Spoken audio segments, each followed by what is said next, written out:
Hey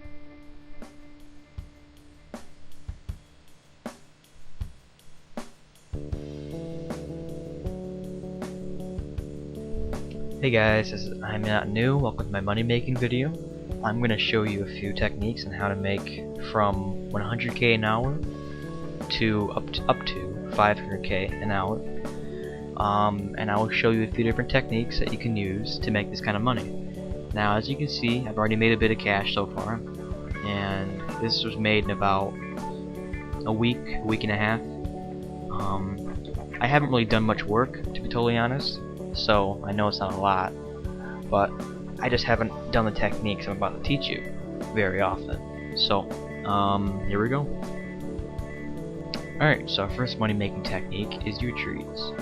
So what you're going to do is head west of Lumbridge Castle, and you should come across 3 yew trees. Some pros, they're 500 to 600 GP per log, about, I don't know, let's say 15k a load. And easy banking.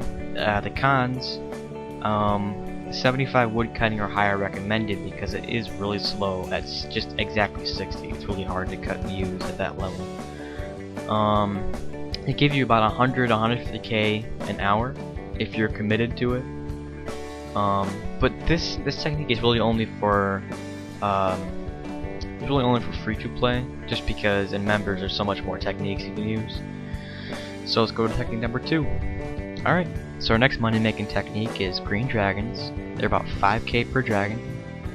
They offer good melee experience for lower levels, but the cons are that you should be about 75 combat or higher, just because they can be pretty annoying after a while, and even at this level I still eat because my defense is only 73. But anyways, another con is revenants. That's a pretty big one because they can teleblock you and they can pretty much waste all your food, or you could also die if you are a lower level, and I actually had that happen to me once. So not the safest place, but it is certainly good for money. But in terms of equipment, you should have something like anti-dragon shield, you know, all the usual stuff you should bring to dragons. So let's go to money making technique number 3. Alright, so our next money making technique is called merchanting. I'm sure many of you have heard of this before, but have not been able to find out how to harness grain exchange properly. Basically, pros, anybody can do this, and it involves little to no work at all if you do it properly. What happens is, merchanting is basically buying an item for a lower price, and then in a few more hours throughout the day, selling the item for a higher price. Cons can be really slow, so if you need money really quickly, like you're urgent for it, then I wouldn't do this. But if you're more of a long-term money maker, this is a pretty good technique. Another con is that it's very risky. Technical trades are very risky. When I say technical trades, I mean buying an item that costs more than 500k and then expecting a profit out of it the next few days, because in a few days an item can just as likely drop in price as it can gain in price. So it is pretty risky.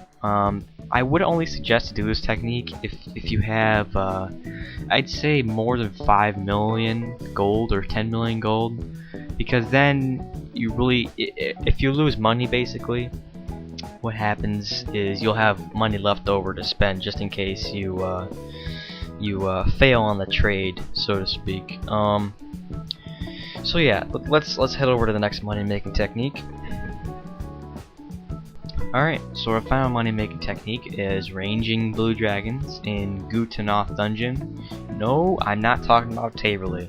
I'm talking about Gutanoth. This spot is possibly the best spot for blue dragons, because in Taverley dungeon, a lot of peers go there, and it's almost packed all the time with just two blue dragons there most of the time, so it's just a waste. But here in Gutanoth, there are 6 dragons to go around, and there's at maximum 4 people around the entire area. So the pros is that obviously it's never crowded. It's very easy banking. The trip to get here isn't long, but I'll explain that later. And the cons, at least 70 range is recommended, because at 60 or 50 range, it takes a pretty long time to kill the blue dragons, and it can get pretty annoying. So at least 70 range is a good idea to have. And then you have to complete the watchtower quest as well. I mean, it's not a very hard quest at all, really. It's just that I put it as a con just because it takes time to do, but it's really not that hard to do. So now I'm going to explain how to get here, which really isn't that hard, alright? Alright, so I'm going to show you how to get to blue dragons in Gutanath dungeon. So obviously you're going to start in Castle Wars, right here. Follow my cursor around. So where you're going to go is you're going to exit Castle Wars after you bank. Cross the bridge over here. Head along this believe it or not, this little spot right here, you can actually run across it. You can run across the spot, you don't have to go all the way around.